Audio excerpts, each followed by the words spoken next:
Before psychology became a science, before emotions were categorized, diagnosed, or treated as personal traits, the Pāli Canon had already mapped the inner world with remarkable precision. Yet this ancient map does not resemble anything we recognize today as emotional theory.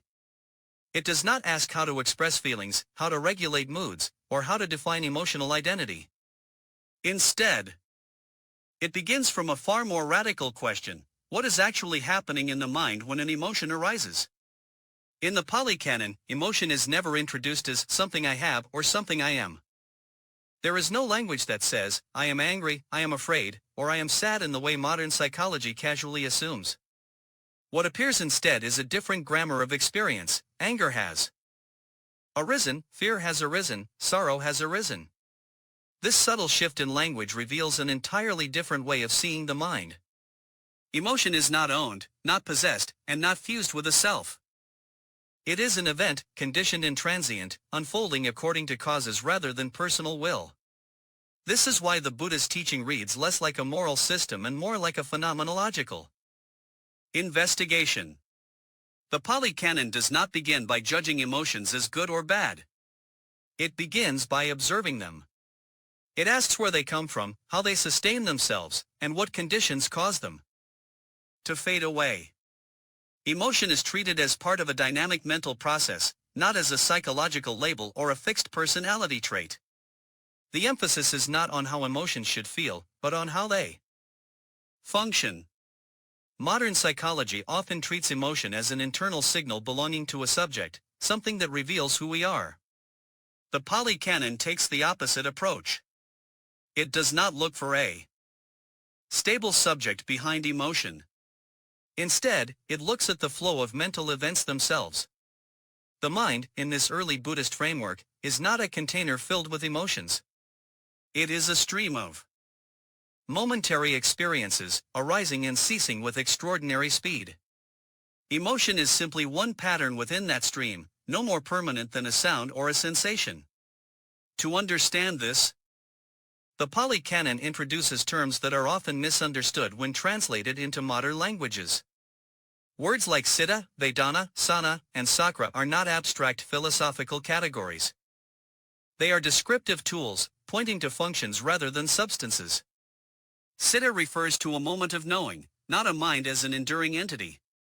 Vedanā refers to the raw feeling tone of experience, not emotion as a story. Saṇa is perception, the act of recognizing and labeling.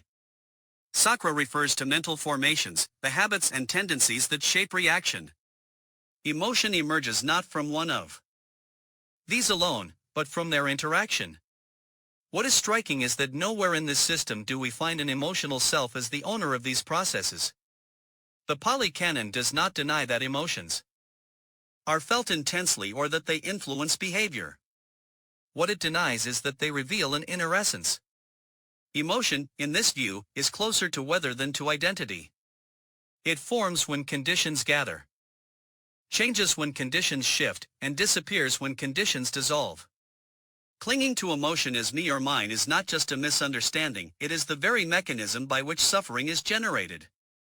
This perspective challenges the modern assumption that emotional understanding means emotional expression or emotional validation. In the early Buddhist psychology preserved in the Pāli Canon, understanding emotion means seeing it clearly, without adding ownership, resistance, or self-narrative. The problem is not that emotions arise.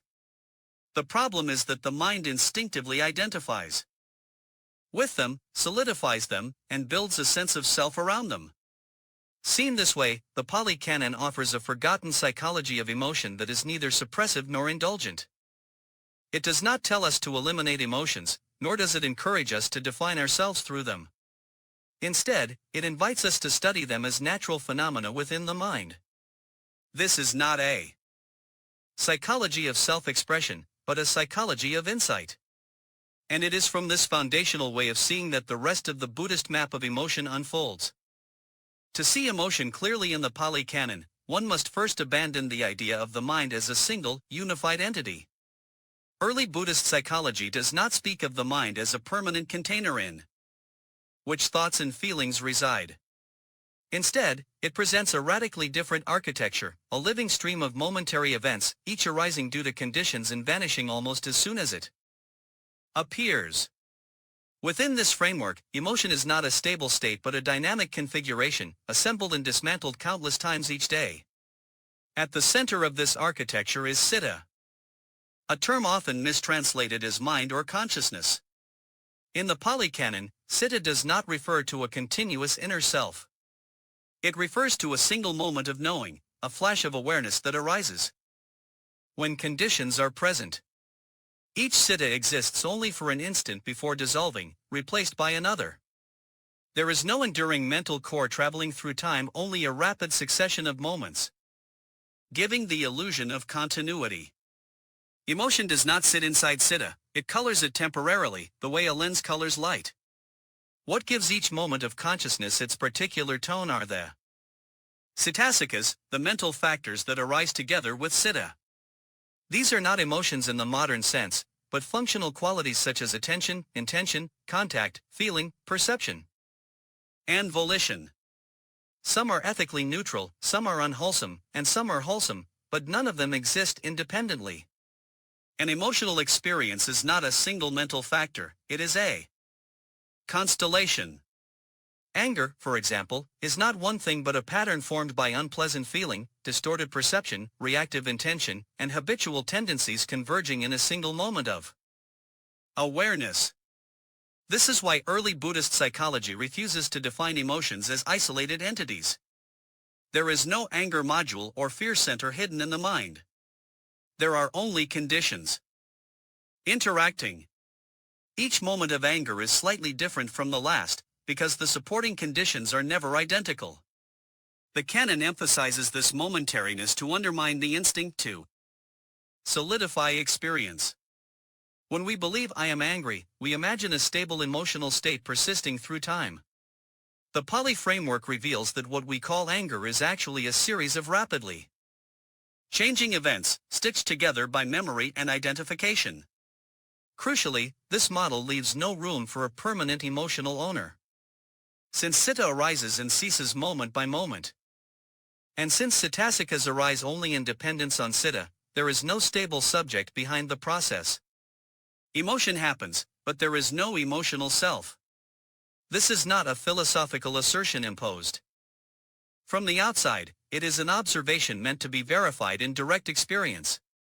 When attention sharpens, the sense of a continuous me who feels begins to dissolve, replaced by the recognition of conditioned activity unfolding on its own. This architecture also explains why emotional life can feel so compelling and yet so fragile. Because mental factors condition one another. A small shift in attention or perception can radically alter the emotional tone of experience. What seems overwhelming in one moment can disappear in the next, without any deliberate effort. The Pāli Canon does not interpret this as repression or avoidance. It sees it as evidence of conditionality.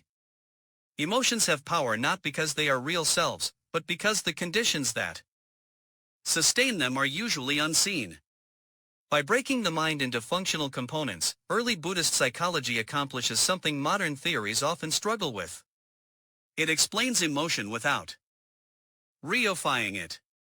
It allows intense feeling without identity, experience without ownership, and transformation without suppression.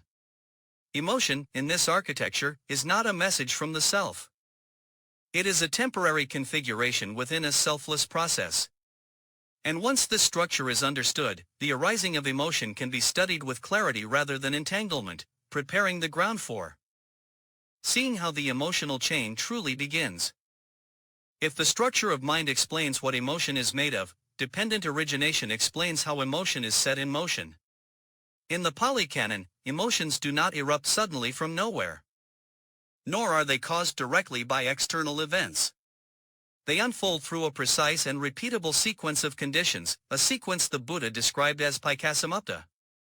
This teaching is often presented as a cosmic explanation of rebirth, but at its most immediate level, it is a psychology of the present moment, revealing how emotional suffering is manufactured here and now.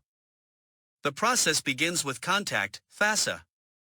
When a sense organ meets an object and consciousness is present, contact occurs. A sound is heard, a sight is seen, a thought appears in the mind. At this stage, there is still no emotion, no story, no reaction. There is only raw contact, bare and impersonal. Yet almost instantly, contact conditions vedanā, the feeling tone of experience. This feeling is not emotion as we usually understand it. It is simply pleasant, unpleasant, or neither. Subtle, pre-verbal, and often unnoticed, vedanā is the hinge upon which the entire emotional life turns. From this feeling tone, the momentum of emotion begins to build. When pleasant feeling arises, the mind tends toward wanting more. When unpleasant feeling arises, the mind tends toward resistance and aversion. When feeling is neutral, the mind often drifts into dullness or distraction. This movement is called anattā, craving. In the Pāli Canon, craving is not limited to desire for pleasure, it includes the urge to get rid of discomfort and the tendency to seek stimulation when experience feels flat. Emotion, in this sense, is not born at the moment of feeling, but at the moment craving takes hold. What follows is upadana, clinging. Here the mind does something decisive, it appropriates the experience. The pleasant feeling becomes my happiness. The unpleasant feeling becomes my pain, and the neutral feeling becomes my boredom. With clinging, emotion fully crystallizes into identity. Anger is no longer just an unpleasant sensation and a reactive impulse, it becomes I am angry. Fear becomes I am threatened. Sorrow becomes I am broken. At this point, the emotional experience feels solid, personal, and inescapable, even though it is still entirely conditioned. The Buddha's insight was that suffering does not begin with pain, loss, or difficulty. It begins with misunderstanding this sequence. Because vedanā is so immediate and subtle, it is usually overlooked. The mind jumps from contact straight into reaction, skipping the moment where freedom is possible. Yet the Pāli Canon repeatedly points to this gap as the key. If feeling is known simply as feeling, without craving, the emotional chain loses its fuel. The same unpleasant sensation may still be present, but it does not harden into anger, resentment, or despair. This is why the canon insists that emotions are not caused by the world. The same sound, the same words, the same situation can produce radically different emotional outcomes, depending on the internal conditions. What determines the emotional result is not what is contacted, but how feeling is related to.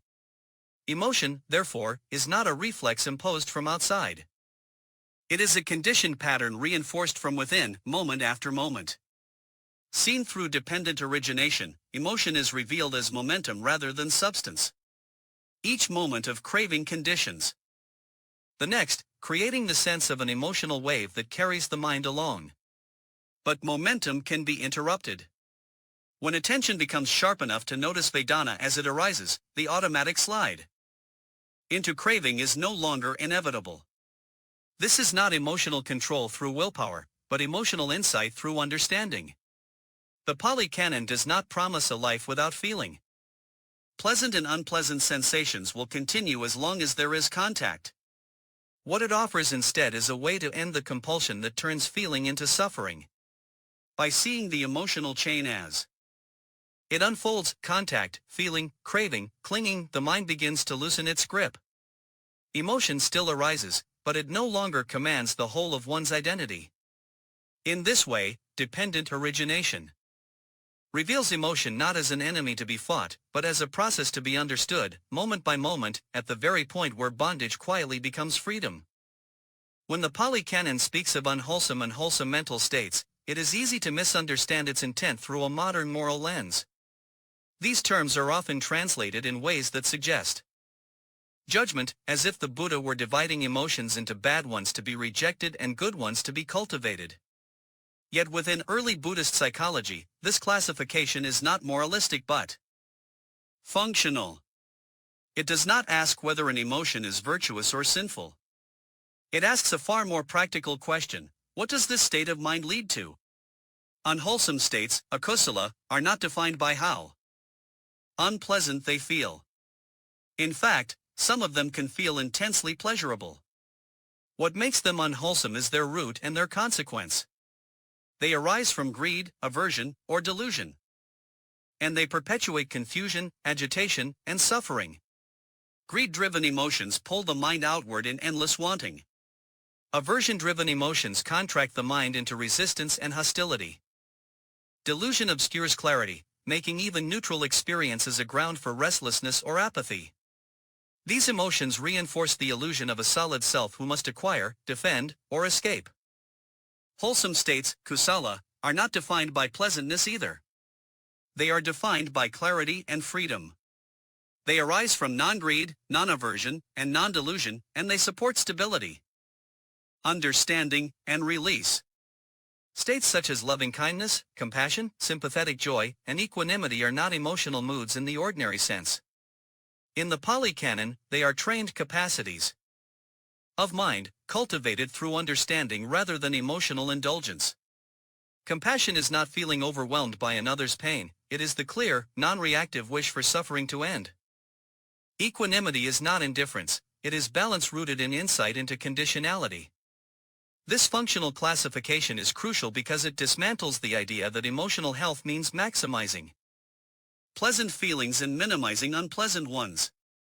An emotion can be pleasant and still be unwholesome if it strengthens craving and attachment. Conversely, an emotion can be uncomfortable and still be wholesome if it supports clarity and non-clinging. Remorse that leads to ethical reflection, for example, is not treated as a failure of practice, but as a sign of wisdom beginning to function. The Pāli Canon measures emotions by their trajectory, not by their immediate sensation. What stands out in this system is the absence of suppression. The Buddha did not instruct practitioners to push away unwholesome emotions or to pretend they were not present. Unwholesome states are to be known as they are, understood in terms of their conditions, and allowed to cease when their supporting causes are no longer fed. The transformation of emotion does not come from force, but from seeing. When the roots of greed, aversion, and delusion are exposed, the emotional patterns they generate lose their authority. Equally important is the recognition that wholesome emotions are not personal virtues owned by an individual. They arise when conditions are present, just like unwholesome ones. This prevents pride and self-identification from corrupting even refined states of mind. Loving-kindness is not my goodness, and equanimity is not my achievement. They are expressions of a mind temporarily free from grasping. When the conditions fade, they too fade, without loss or disappointment. Through this lens, the Pāli Canon presents a psychology of emotion that is deeply pragmatic. It does not shame emotional difficulty, nor does it glorify emotional positivity. It shows how different emotional patterns either entangle the mind further or gradually untangle it. The aim is not to become emotionally perfect, but to become emotionally clear. And it is this clarity, this ability to see what leads toward bondage and what leads toward release, that prepares the mind for the final step, meeting emotion directly without becoming it. The culmination of the Pāli Canon's psychology of emotion is not the creation of better emotional states, but the ending of emotional bondage. This freedom does not come from eliminating feelings or maintaining a permanently calm mind.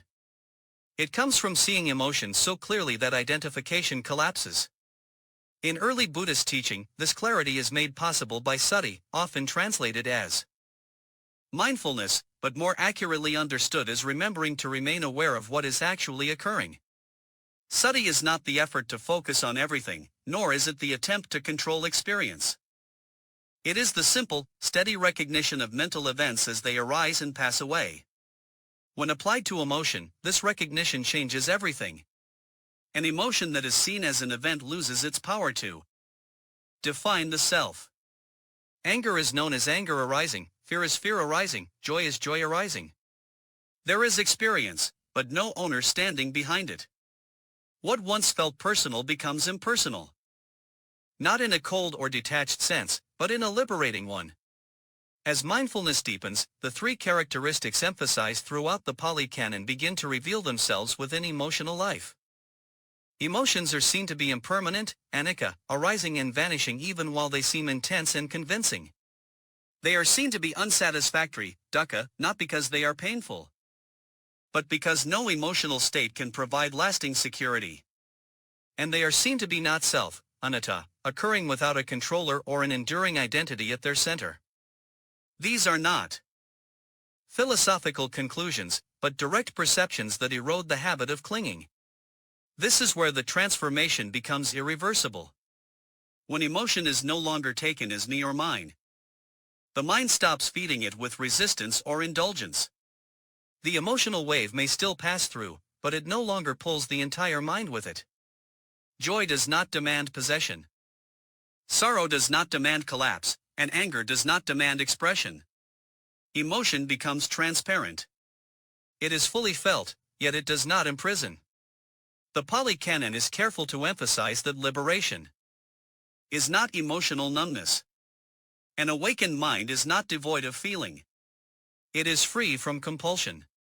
Compassion flows without burnout, joy arises without attachment, and equanimity remains without indifference. The difference lies not in what is felt, but in how it is known. Emotion, once a source of suffering, becomes simply another expression of conditioned reality, arising and passing like all other phenomena. In this way, early Buddhist psychology stands in quiet contrast to modern approaches that seek to manage, optimize, or normalize emotional life. The Pāli Canon does not aim to make emotions more comfortable. It aims to make the mind free. By revealing emotions as processes rather than identities, it offers a path that does not depend on constant regulation or self-improvement. Freedom comes not from having the right emotions, but from no longer being owned by any of them. What emerges from this forgotten psychology is a radical reorientation. The question is no longer how to feel better, but how to see more clearly. And in that clarity, the emotional world loses its power to bind. The mind remains open, responsive, and alive, yet unburdened by the need to turn every feeling into a story of self. This is the quiet liberation hidden within the Pāli Canon's map of the mind, a liberation that begins the moment emotion is seen fully and honestly, without becoming it.